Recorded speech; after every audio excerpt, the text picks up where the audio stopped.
요즘 들어 다리가 이해되지 않을 만큼 약해진 느낌을 받은 적이 있나요? 계단 몇 칸만 올라가도 몸에 몇 킬로그램을 더 짊어진 것처럼 무겁고 앉았다 일어날 때마다 책상이나 의자를 잡아야 하는 경우 말입니다. 어떤 때는 여전히 평소처럼 먹고 오히려 건강하게 먹고 있다고 느끼는데도 예전만큼 힘이 나지 않기도 합니다. 많은 사람들은 그저 나이 들면 원래 그렇지라고 생각하지만 실제로는 몸속 근육량이 조용히 줄어들고 있다는 경고 신호인 경우가 많습니다.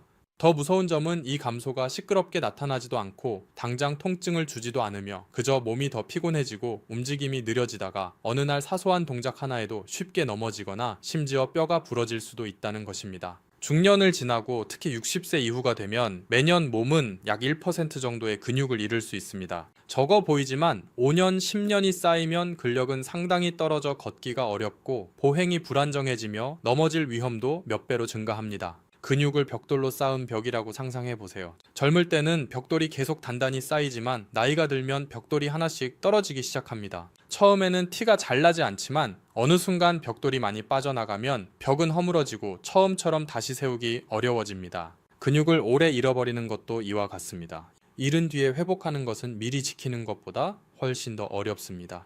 하지만 너무 걱정할 필요는 없습니다. 가장 중요한 것은 몸이 무엇을 필요로 하는지만 제대로 이해한다면 스스로 근육을 지킬 수도 있고 심지어 회복시킬 수도 있다는 점입니다.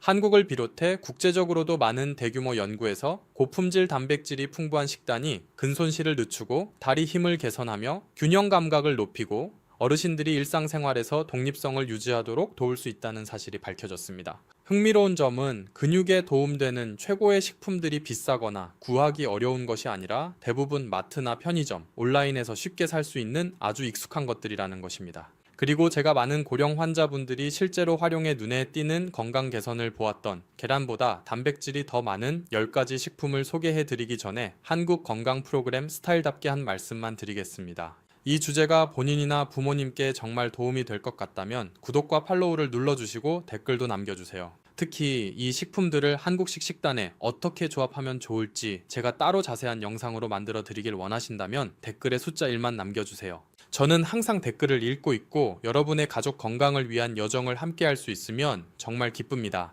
제 이름은 유호진이고 30년 이상 경력을 가진 전문의로 대학병원에서 근무하고 있습니다. 수년간 중년과 고령 환자들을 진료하면서 대부분의 사람들이 단백질의 중요성을 과소평가하고 있다는 사실을 알게 되었습니다. 많은 환자분들이 하루에 계란 한두 개만 먹으면 충분하다고 믿습니다. 계란이 영양이 풍부하고 조리도 쉽고 남녀노소 모두에 좋은 음식인 것은 맞습니다. 하지만 계란이 단백질의 왕이라고 생각하신다면 오늘 이후로는 아마 생각이 달라지실 것입니다. 왜냐하면 계란보다 단백질이 더 풍부할 뿐 아니라 근육을 회복하고 유지하는 데 중요한 아미노산, 특히 근육 합성을 활성화하는 핵심 요소인 류신을 더 많이 함유한 식품들이 존재하기 때문입니다. 어떤 식품은 오히려 더 소화가 잘 되고 소화 기능이 약해진 고령자에게 부담도 적습니다. 진료 상담에서 저는 자주 환자분께 이렇게 묻습니다. 요즘 식사량이 줄고 금방 배부르지 않으세요? 대부분 고개를 끄덕입니다. 이것이 바로 어르신들이 단백질 부족에 빠지기 쉬운 이유입니다. 고기나 생선을 충분히 먹지 못하거나 소화가 안 되거나 입맛이 없어 먹기를 꺼리는 경우가 많습니다. 하지만 고령자의 단백질 필요량은 젊은 사람보다 더 높습니다. 근육이 자연스러운 노화에 맞서 싸우기 위해 더 많은 재료를 필요로 하기 때문입니다. 그래서 정답은 많이 먹는 것이 아니라 올바른 단백질을 선택하는 것입니다. 적은 양으로도 영양이 풍부하고 먹기 쉽고 흡수가 잘 되고 부담이 적은 그런 단백질 말입니다. 오늘 저는 환자분들께 매일 먹도록 자주 권하는 10가지 식품을 소개해 드리겠습니다. 이것들은 낯설거나 구하기 어려운 음식이 아니라 한국 사람들에게 매우 익숙한 것들입니다. 견과류, 콩류부터 동아시아 특유의 발효식품까지 다양합니다. 더 중요한 점은 이 음식들이 노화되는 몸에 잘 맞는다는 것입니다. 소화를 돕고 흡수를 높이고 염증을 줄이며 무엇보다 근육 내 단백질 합성을 촉진해줍니다. 저는 가장 가볍고 먹기 쉬운 것부터 아마 생각도 못했을 놀라운 고단백 식품까지 순서대로 이야기해 드릴 것입니다. 하루에 작은 스푼 1, 2스푼만 더해도 근육이 사용할 재료가 늘어나 걷기가 더 안정되고 계단을 오르는 것이 편해지며 몇 주 안에 눈에 띄는 변화를 느낄 수 있습니다. 그럼 이제 이 목록을 함께 살펴보겠습니다. 이 이야기를 듣고 나면 왜 많은 고령 환자분들이 올바른 단백질 선택만으로도 일상 속에서 다시 힘과 자신감을 되찾게 되었는지 이해하시게 될 것입니다.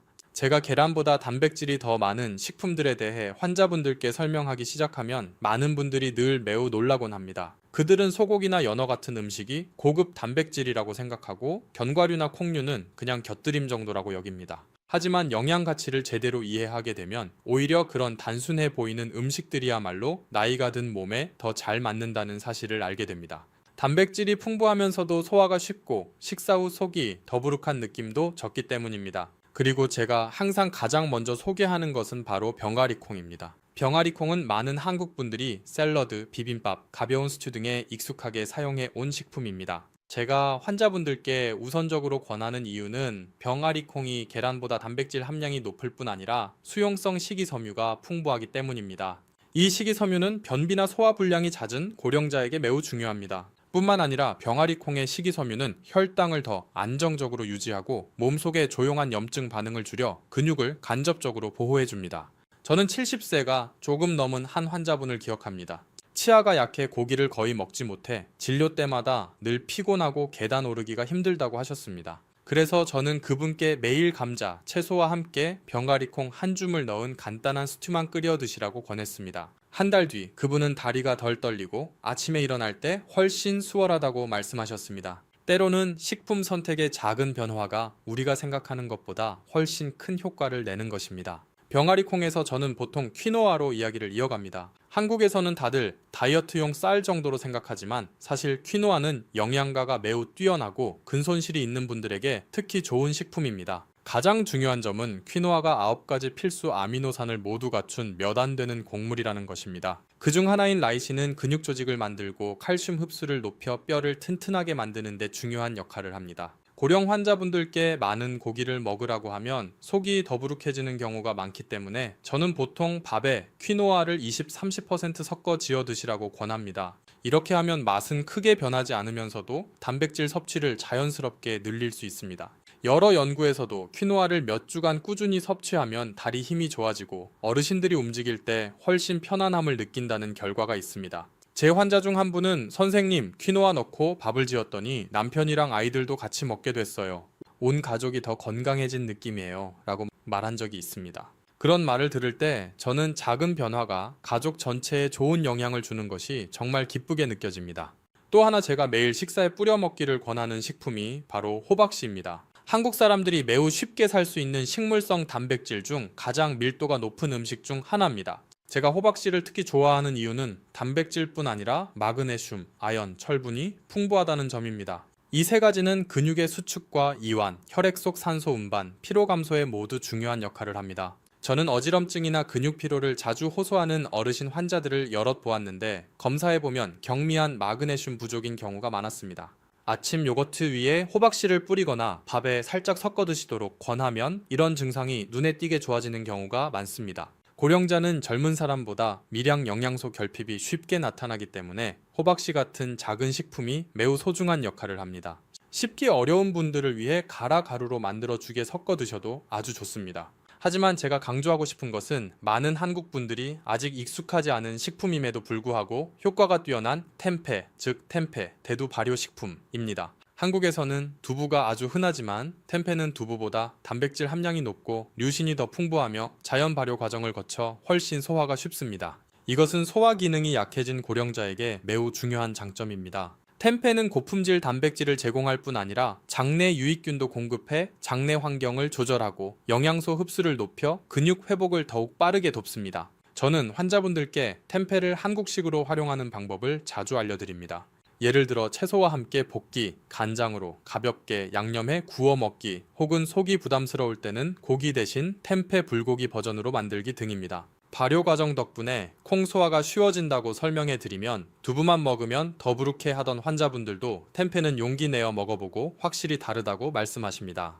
이러한 식품들을 이야기할 때 저는 항상 강조합니다.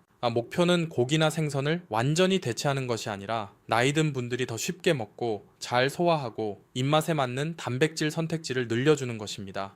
특히 식사량이 줄어드는 고령자에게는 부담 없고 양이 적어도 단백질이 풍부한 식품을 더하는 것이 매우 중요합니다. 많은 환자분들이 이런 방법을 적용한 뒤 식사가 더 다양해지고 입맛이 되살아나고 무엇보다 다리가 더 안정적으로 느껴진다고 말합니다. 그리고 이것은 아직 첫 4가지 식품에 불과합니다. 계속해서 나아가면 더 강력한 단백질 식품들이 여러 가지 등장하는데 어떤 것들은 이름이 낯설지만 영양학 연구에서는 매우 흔하게 등장하는 재료들입니다. 이 식품들은 근육을 지원할 뿐 아니라 염증을 줄이고 혈액순환을 개선하며 고령자의 움직임을 더욱 편하게 도와줍니다. 준비가 되었다면 계속 이어가겠습니다. 여기서는 특히 식사량이 적은 어르신이나 병 후 회복 중인 분들에게 적합한 더 강력한 고단백 식품들을 소개해 드리겠습니다. 제가 목록의 다음 식품들을 소개하면 많은 환자분들이 작고 눈에 띄지 않는 음식들이 이렇게나 풍부한 단백질을 가지고 있다는 사실에 놀라 눈을 크게 뜨곤 합니다. 그중 하나가 바로 스피루리나, 즉 스피룰리나입니다. 겉보기에는 그저 짙은 초록색 가루처럼 보여 특별할 것 없어 보이지만 실제로 스피루리나는 과학적으로도 흡수율이 매우 뛰어난 자연 단백질 공급원 중 하나입니다. 상담 중 제가 스피루리나는 단백질 함량이 60-70% 이상이고 체내 흡수율이 88-5%에 이를 수 있습니다 라고 말씀드리면 많은 고령 환자분들이 바로 이렇게 묻습니다. 정말 그렇게 좋나요, 선생님? 이렇게 작은 한 숟갈로 충분한가요? 그리고 제 대답은 항상 같습니다. 네, 식사량이 적거나 소화가 약한 분들께는 정말 훌륭한 선택입니다. 스피루리나는 단백질뿐 아니라 염증을 줄이고 세포를 보호하는 파이코사이아닌, 파이코치아닌이 매우 풍부합니다. 이것은 몸속의 조용한 염증 때문에 근육이 더 빨리 약해지는 고령자에게 특히 중요합니다. 스피루리나의 또 한 가지 중요한 장점은 혈액순환을 개선한다는 점입니다. 혈류가 개선되면 근육은 더 잘 영양을 공급받고 회복도 빨라지며 어르신들이 팔다리가 더 가벼워지는 느낌을 받습니다. 제 환자 중 많은 분들이 아침마다 물이나 요거트에 스피루리나 한 숟갈만 타서 드셨는데 몇 주 후 아침에 일어날 때 덜 무겁다고 이야기하셨습니다. 처음에는 맛이 조금 낯설 수 있지만 습관이 되면 식단에서 매우 유용한 부분이 됩니다. 다음으로 소개하고 싶은 식품은 햄프시드, 즉 햄프데마 씨앗입니다. 한국 사람들은 원래 샐러드, 요거트, 음료 위에 뿌려 먹는 씨앗류를 좋아하기 때문에 거부감 없이 받아들이는 경우가 많습니다. 제가 햄프시드는 단백질이 풍부할 뿐 아니라 9가지 필수 아미노산을 모두 갖춘 완전 단백질입니다 라고 설명하면 많은 환자분들이 놀라워합니다. 햄프시드의 중요한 특징 중 하나는 아르기닌, 알기닌의 함량이 매우 높다는 점입니다. 아르기닌은 혈관을 확장해 혈류를 원활하게 하고 근육의 영양을 잘 전달하는 데 도움을 줍니다. 손발 냉증이나 혈액순환이 약한 고령자에게 특히 유익합니다. 저는 가벼운 운동 후 항상 근육통이 오래가는 한 환자를 기억합니다. 조금만 움직여도 근육이 오래 아프다고 하셨는데 제가 햄프시드를 매일 드시고 물을 충분히 마시라고 권한 후 근육통이 지속되는 시간이 현저히 줄었습니다. 여러 연구에서도 햄프시드가 운동 후 회복 시간을 단축시키고 근육의 뻣뻣함과 통증을 줄여준다는 결과가 있습니다.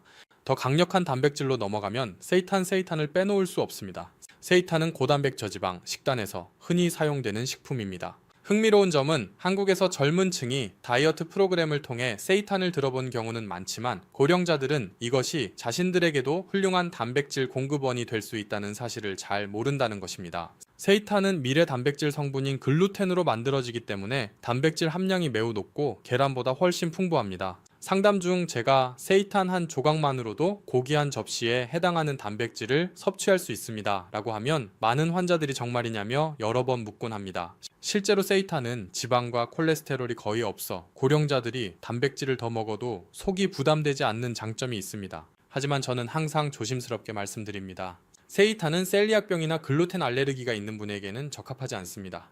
일부 환자들은 세이탄을 처음 먹었을 때 약간 더부룩함을 느끼기도 하는데 글루텐에 민감한 사람이라면 아주 자연스러운 반응입니다. 하지만 대부분의 환자들은 아무 문제 없이 잘 드시고 가벼운 볶음 요리, 구이, 심지어 국이나 찌개에 넣어도 좋다고 말씀합니다. 비타민C가 풍부한 채소류, 예를 들면 파프리카나 과일과 함께 먹으면 세이탄에 들어있는 철분의 흡수율이 크게 올라 근육 강화에 도움을 줍니다. 제가 이런 다양한 단백질 식품을 꾸준히 소개하는 이유는 고령자의 식단이 단지 영양만 풍부하면 되는 것이 아니라 먹기 편하고 준비하기 쉽고 부담이 없어야 하기 때문입니다. 그런데 앞으로 말씀드릴 식품은 많은 분들이 더 놀라워하는 종류입니다. 바로 단백질이 풍부한 치즈, 그 중에서도 숙성기간이 긴 치즈, 파르미지아노, 레지아노입니다. 많은 분들이 치즈는 지방이 많아 고령자에게 적합하지 않다고 생각합니다. 하지만 오래 숙성된 치즈는 자연 발효 과정에서 대부분의 유당이 분해되기 때문에 유당 소화 효소가 부족해 우유 제품만 먹어도 더부룩해지는 한국인에게 오히려 부담이 적습니다. 더욱 놀라운 점은 숙성 치즈의 단백질은 매우 농축되어 있으며 흡수도 쉽습니다. 얇게 갈아 국, 수프, 샐러드 위에 뿌리기만 해도 한 끼의 단백질량이 충분히 늘어납니다. 제 환자분들은 많이 먹지 않아도 단백질을 충분히 보충할 수 있어 좋다며 무척 만족해 하십니다. 마지막으로 제가 어르신들을 위한 비밀 무기라고 부르는 식품이 있습니다. 바로 흰살 생선을 말려 갈아 만든 생선가루입니다. 한국에서는 말린 생선이나 분말 형태의 생선이 매우 흔하지만 물과 지방이 제거되면 남는 단백질은 매우 고농축된다는 사실은 잘 모릅니다. 흰살 생선 분말은 류신 르치네이 풍부한데 류신은 근육이 새로운 단백질 합성을 시작하도록 신호를 보내는 가장 중요한 아미노산입니다. 그래서 질병 이후 회복 중이거나 넘어짐 이후 근력이 떨어진 분들 혹은 식사량이 적어도 고단백 식단이 필요한 어르신들에게 특히 효과적입니다. 죽, 찌개, 밥에 한두 숟가락만 더해도 영양은 크게 증가하면서 맛은 거의 변하지 않습니다. 이것이 제가 식사량이 적은 분들에게 특히 생선 분말을 자주 추천하는 이유입니다. 이 부분을 설명하면 거의 모든 환자분들이 이렇게 말합니다. 선생님, 단백질을 이렇게 다양한 방법으로 보충할 수 있는지 몰랐어요. 그동안 계란하고 고기밖에 생각 못했는데요. 이것이 바로 제가 추구하는 가장 큰 목표입니다. 식사량이 많지 않은 고령자에게 현실적이고 부담 없고 쉽게 적용할 수 있는 단백질 선택지를 더 많이 열어드리는 것입니다. 고령자는 젊을 때보다 훨씬 더 고품질의 단백질을 필요로 하기 때문입니다. 우리는 이제 9가지 식품을 지나왔습니다. 그리고 바로 다음에 소개할 10번째 식품은 가장 순수하고 흡수가 쉽고 특히 식사량이 적은 분이나 회복 중인 분들께 매우 유용한 단백질 공급원입니다. 끝까지 함께 해주세요. 단백질 섭취량을 늘리기 전에 반드시 알아야 할 중요한 주의사항도 함께 말씀드릴 예정입니다. 제가 환자분들께 자주 권하는 9가지 고단백 식품을 모두 살펴본 뒤 이제 마지막 식품에 도착했습니다. 그리고 이 식품은 특히 식사량이 적거나 병에서 회복 중인 고령자에게 제가 가장 높게 평가하는 단백질 공급원이기도 합니다. 그것은 바로 웨이 단백질, 한국에서는 흔히 유청 단백질이라고 부르는 것입니다. 많은 분들이 웨이는 젊은 사람들이 헬스장에서 마시는 보충제라고 생각하지만 실제로 수많은 임상 영양 연구에서 웨이가 고령자에게 가장 흡수율이 뛰어난 단백질이라는 사실이 입증되어 있습니다. 이는 나이가 들수록 고기, 생선, 복잡한 단백질을 예전처럼 소화하기 어렵기 때문입니다. 제가 진료해온 수많은 해 동안 체중이 조금 줄고 식사량이 떨어지고 입맛이 없다고 호소하는 고령 환자들을 많이 보았습니다. 어떤 분들은 수술 후 회복 중이거나 긴 입원 생활 이후라 더 먹기 힘든 경우도 있습니다. 이런 상황에서 아무리 더 많이 드세요라고 해도 소용이 없습니다. 속이 더부룩하거나 피곤해지고 음식을 더 넣을 힘조차 없기 때문입니다. 바로 이때 웨이는 큰 역할을 합니다. 작은 한 잔만 타서 몇 분 안에 마시면 원래라면 고기 한 그릇을 먹어야 얻을 수 있는 단백질을 가볍게 섭취할 수 있습니다. 흡수가 매우 빨라 근육이 즉시 사용할 수 있고 특히 아침에 일어난 직후나 식사 사이처럼 몸이 영양을 필요로 하지만 음식을 먹기 힘든 시간대에 매우 효과적입니다. 하지만 웨이를 말할 때 저는 항상 강조합니다. 고령자는 특별한 첨가물이 많지 않은 단순하고 당기 적고 맛이 가벼운 제품만 선택하면 됩니다. 많은 환자분들이 작은 스푼 한 번만 물이나 무가당 우유에 타서 드셔도 충분합니다. 어떤 분들은 따뜻한 죽에 섞어 마시는 것을 더 편하게 느끼기도 합니다. 중요한 것은 많이 먹는 것이 아니라 매일 조금씩 꾸준히 드시는 것입니다. 이렇게 해야 몸이 근육을 유지하고 회복하는 재료를 계속 공급받을 수 있습니다. 저는 75세가 넘은 한 환자분을 기억합니다. 넘어져 입원한 뒤 체력이 눈에 띄게 떨어졌는데 그분은 매일 작은 웨이 한 잔과 가벼운 운동을 한 달간 지속한 후 스스로 더 안정적으로 걸을 수 있게 되었습니다. 이 경험을 포함해 수많은 사례들이 올바른 단백질이 고령자의 삶의 질을 얼마나 크게 바꿀 수 있는지 다시 한번 느끼게 해주었습니다. 하지만 누구나 단백질을 갑자기 많이 늘릴 수 있는 것은 아닙니다. 저는 항상 몇 가지 중요한 주의사항을 먼저 설명합니다. 만성신장질환, 간질환이 있는 분들, 그리고 장기적으로 약을 복용 중인 분들은 반드시 담당 의사의 관찰이 필요합니다. 이미 약해진 신장은 너무 많은 단백질을 처리하는데 부담을 느낄 수 있기 때문입니다. 대부분의 고령자는 단백질이 필요하지만 양은 반드시 개인의 건강 상태에 맞아야 합니다. 그래서 저는 환자들에게 특히 기저질환, 그 중에서도 신장질환이 있다면 식단을 바꾸기 전에 반드시 담당 의사와 확인하라고 조언합니다. 어떤 경우에는 단백질을 아주 약간만 올바른 식품으로 늘려도 충분하며 굳이 웨이처럼 강력한 보충제를 사용할 필요가 없기도 합니다. 또한 저는 10가지 식품을 모두 먹을 필요는 전혀 없다고 강조합니다. 사람마다 입맛과 소화 능력이 다릅니다. 가장 중요한 것은 본인에게 맞는 두세 가지를 선택해 매일 꾸준히 섭취하는 것입니다. 예를 들어 어떤 분은 병아리콩과 퀴노아를 식사에 넣고 아침에는 호박씨나 햄프씨드를 더할 수 있습니다. 다른 분은 생선가루와 작은 웨이 한 잔만으로도 충분할 수 있습니다. 효과는 하루에 많이 먹는 것이 아니라 매일 꾸준히 먹는 것에서 나옵니다. 그리고 단백질의 중요성을 충분히 이해한 환자들에게 저는 마지막으로 한 가지를 더 강조합니다. 반드시 가벼운 운동과 함께 해야 한다는 것입니다. 고령자의 근육은 오래된 기계와 같아서 잘 작동하려면 연료 외에 부드러운 시동이 필요합니다. 하루 10-20분 걷기, 천천히 의자에서 일어났다 앉기 연습, 거울 앞에서 균형 잡기 등 아주 간단한 동작만으로도 효과가 2배가 됩니다. 단백질을 늘리고 가벼운 운동을 함께한 많은 분들이 몇 주 만에 다리가 더 튼튼해지고 걸음이 안정되고 심지어 잠도 더 잘 잤다고 말합니다. 제가 계란보다 단백질이 많은 10가지 식품을 소개하는 이유는 여러분의 식단을 완전히 바꾸게 하려는 것이 아닙니다. 나이가 드는 몸에 맞게 안전하고 적용하기 쉬운 선택지를 넓혀드리고 싶기 때문입니다. 저는 수많은 중년 고령 환자분들이 이러한 단순한 원칙을 이해하고 꾸준히 실천하면서 건강이 눈에 띄게 좋아지는 것을 수없이 보아왔습니다. 그래서 저는 나이가 들어도 올바르게 관리하면 몸은 충분히 강해질 수 있다고 믿습니다. 여기까지 들어주신 여러분께 진심으로 감사드립니다. 자신의 건강뿐 아니라 가족의 건강까지 생각하며 시간을 들여 들어주신 점 정말 감사드립니다. 이 내용이 도움이 되었다면 꼭 팔로우와 구독을 눌러주시고 댓글도 남겨주세요. 특히 어르신들을 위한 7일 고단백 식단이나 오늘 소개한 식품들을 한식 식단에 어떻게 조합하면 좋을지에 대한 영상을 원하신다면 숫자 1만 남겨주시면 됩니다. 다시 한번 끝까지 함께 해주셔서 감사합니다. 오늘의 내용이 여러분이나 가족분들이 매일 조금씩 더 건강하고 단단한 몸을 느끼는데 도움이 되기를 바랍니다.